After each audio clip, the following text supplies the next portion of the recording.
ഇന്ന് നമ്മൾ തയ്യാറാക്കുന്നത് ഏത്തയ്ക്ക പായസമാണ്. നല്ല സൂപ്പർ ടേസ്റ്റിൽ ഏത്തപ്പഴം കൊണ്ടൊരു പായസം. അപ്പോൾ വീഡിയോ ഇഷ്ടമായാൽ ലൈക്ക് ചെയ്യാൻ മറക്കല്ലേ. പായസം തയ്യാറാക്കുന്നതിന് ഞാനിവിടെ എടുത്തിരിക്കുന്നത് 1 കിലോ ഏത്തപ്പഴമാണ്. ഒത്തിരി അങ്ങ് പഴുത്തു പോകാത്ത ഏത്തപ്പഴമാണ് നമുക്ക് ആവശ്യം. ഏത്തൻ പഴത്തിന്റെ തൊലിയൊക്കെ കളഞ്ഞ് എടുത്തിട്ടുണ്ട്. ഇനി നമുക്കിത് ചെറിയ കഷ്ണങ്ങളായി അരിഞ്ഞെടുക്കണം. ഇതിപ്പോ ഏത്തപ്പഴം ഞാൻ ചെറിയ കഷ്ണങ്ങളായി അരിഞ്ഞെടുത്തിട്ടുണ്ട്. ഇനി നമുക്കിതൊന്ന് വറുത്തെടുക്കണം കേട്ടോ. അപ്പോൾ അതിനായിട്ട് നമുക്കൊരു ഇരുമ്പ് ചട്ടി അടുപ്പിൽ വെച്ച് തീ കത്തിക്കാം. ചട്ടി ചൂടായിട്ടുണ്ട്. ഇതിലേക്ക് നമുക്കൊരു 250 മില്ലി വെളിച്ചെണ്ണ കോക്കനട്ട് ഓയിൽ ഒഴിച്ചു കൊടുക്കാം. തീ ഹൈ ഫ്ലെയിമിൽ തന്നെ ഇരുന്നാൽ മതി കേട്ടോ. വെളിച്ചെണ്ണ തിളച്ച് വരട്ടെ. അപ്പോൾ വെളിച്ചെണ്ണ തിളച്ചിട്ടുണ്ട്. ഇനി നമുക്ക് കഷ്ണങ്ങളായി വെച്ചിരിക്കുന്ന ഏത്തപ്പഴം ഇതിലേക്ക് ഇട്ട് കൊടുക്കാം. ഒരു 5 മിനിറ്റ് ഹൈ ഫ്ലെയിമിൽ നമുക്കിതൊന്ന് വറുത്തെടുക്കണം. ഒത്തിരി അങ്ങ് മുരിച്ചെടുക്കണ്ട കേട്ടോ. നമ്മൾ പായസം തയ്യാറാക്കുമ്പോൾ പഴം കലങ്ങിപ്പോകാത്ത രീതിയിൽ ഒന്ന് മുരിഞ്ഞു കിട്ടിയാൽ മതി. ഇതിപ്പോ 5 മിനിറ്റ് ആയി. ഏത്തപ്പഴം ഒരു 1/4 ഭാഗം മുരിഞ്ഞിട്ടുണ്ട്. ഇത് മതി. ഇനി നമുക്ക് തീ ഓഫ് ചെയ്തിട്ട് ഏത്തപ്പഴം വറുത്തത് കോരാം. ഇതുപോലെ തന്നെ ബാക്കിയുള്ള ഏത്തപ്പഴവും നമുക്ക് വറുത്തെടുക്കാം. അപ്പോൾ ഏത്തപ്പഴം കഷ്ണങ്ങളാക്കി വെച്ചിരുന്നതെല്ലാം നമ്മൾ വറുത്തെടുത്തിട്ടുണ്ട്. ഇനി നമുക്ക് ഈ എണ്ണയിൽ തന്നെ നട്ട്സ് വറുത്തെടുക്കാം. തീ ലോ ഫ്ലെയിമിലേക്ക് മാറ്റാം കേട്ടോ. എന്നിട്ട് നമുക്ക് ആദ്യം കുറച്ച് കപ്പലണ്ടി ഇട്ട് കൊടുക്കാം. ഇനി കുറച്ച് അണ്ടിപ്പരിപ്പ് കൂടി ഇട്ട് കൊടുക്കാം. ഒന്ന് ഇളക്കിയതിനു ശേഷം കിസ്മിസ് ഇട്ട് കൊടുക്കാം.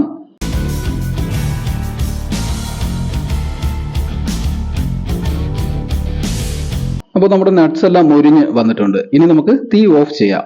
ഇല്ലെങ്കിൽ എണ്ണ നല്ല തിളച്ചിരിക്കുന്നത് കൊണ്ട് നട്ട്സ് കരിഞ്ഞു പോകും. ഇനി നമുക്കിത് കോരി മാറ്റി വെക്കാം. അപ്പോൾ ഇനി നമുക്ക് പായസം തയ്യാറാക്കുന്നതിന് വേണ്ടി ഒരു ഉരുളി അടുപ്പിൽ വെച്ച് തീ കത്തിക്കാം. തീ ഹൈ ഫ്ലെയിമിൽ തന്നെ വെക്കാം. ഉരുളി ചൂടായിട്ടുണ്ട്. നമുക്കിനി ഇതിലേക്ക് 2 ടേബിൾ സ്പൂൺ നെയ്യ് ഒഴിച്ചു കൊടുക്കാം. നെയ്യ് നല്ലപോലെ തിളച്ചിട്ടുണ്ട്. ഇനി നമുക്കിതിലേക്ക് നമ്മൾ വറുത്തു വെച്ചിരിക്കുന്ന ഏത്തയ്ക്കപ്പഴം ചേർത്ത് കൊടുക്കാം. ഇനി നല്ലപോലെ ഒന്ന് ഇളക്കി കൊടുക്കാം. ഈ ഏത്തപ്പഴം നമ്മൾ വറുത്തെടുത്തത് നമ്മൾ പായസത്തിന് വേണ്ടി ഇളക്കുമ്പോൾ പഴം ഉടഞ്ഞ് കലങ്ങി പോകാതിരിക്കാൻ വേണ്ടിയാണ് കേട്ടോ. ഒരു 3 മിനിറ്റ് നമുക്കിത് നല്ലപോലെ ഒന്ന് ഇളക്കി നെയ്യുമായിട്ട് യോജിപ്പിച്ചെടുക്കാം. അപ്പോൾ ഇത് 3 മിനിറ്റ് ആയിട്ടുണ്ട്. നമ്മുടെ ഏത്തയ്ക്കപ്പഴം വറുത്തത് നെയ്യുമായിട്ട് നല്ല യോജിച്ചിട്ടുണ്ട്. ഇനി നമുക്ക് ഇതിലേക്ക് 1.5 ലിറ്റർ പാല് ഒഴിച്ചു കൊടുക്കാം. തീ ഹൈ ഫ്ലെയിമിൽ തന്നെ ഇരുന്നാൽ മതി കേട്ടോ. ഇനി നമുക്കിത് ഒരു 30 മിനിറ്റ് നല്ലപോലെ ഒന്ന് തിളപ്പിച്ചെടുക്കണം. കണ്ടോ, പാല് തിളച്ച് തുടങ്ങിയിട്ടുണ്ട്. ഇടയ്ക്കിടയ്ക്ക് ഇതൊന്ന് ഇളക്കി കൊടുക്കണം കേട്ടോ. ഈ പാല് തിളച്ച് നല്ലപോലെ വറ്റി വരണം. ഇതിപ്പോ 30 മിനിറ്റ് ആയി. പാല് വറ്റി കുറുകി വരാൻ തുടങ്ങി. കണ്ടോ. അപ്പോൾ ഇനി നമുക്കിതിലേക്ക് ഒരു 250 ഗ്രാം പഞ്ചസാര ചേർത്ത് നല്ലപോലെ ഇളക്കി കൊടുക്കാം. ഇനി നമുക്കിതിലേക്ക് കുറച്ച് ഏലക്ക ചതച്ചത് ചേർത്ത് കൊടുക്കാം. ഇനി നമുക്കിത് 2 മിനിറ്റ് നല്ലതുപോലെ ഒന്ന് ഇളക്കി കൊടുത്തിട്ട് നമ്മൾ വറുത്ത് വെച്ചിരിക്കുന്ന നട്ട്സ് ഇതിലേക്ക് ചേർത്ത് കൊടുക്കാം. അപ്പോൾ 2 മിനിറ്റ് നല്ലപോലെ ഇളക്കി ഇനി നമുക്ക് നട്ട്സ് ഇതിലേക്ക് ചേർക്കാം. ഇനി നമുക്കിതൊരു 10 മിനിറ്റ് കൂടി നല്ലപോലെ തിളപ്പിച്ചെടുക്കാം കേട്ടോ. ഈ 10 മിനിറ്റ് ഇത് നമ്മൾ കൈയെടുക്കാതെ ഇളക്കിക്കൊണ്ടിരിക്കണം കേട്ടോ. ഇല്ലെങ്കിൽ ചിലപ്പോൾ അടി പിടിക്കാൻ സാധ്യതയുണ്ട്. ഇതിപ്പോ 10 മിനിറ്റ് ആയി. കണ്ടോ, നമ്മുടെ ഏത്തപ്പഴ പായസം റെഡി ആയിട്ടുണ്ട്. ഇനി നമുക്ക് തീ ഓഫ് ചെയ്യാം. കണ്ടോ, സൂപ്പർ ടേസ്റ്റിൽ ഒരു ഏത്തപ്പഴ പായസം.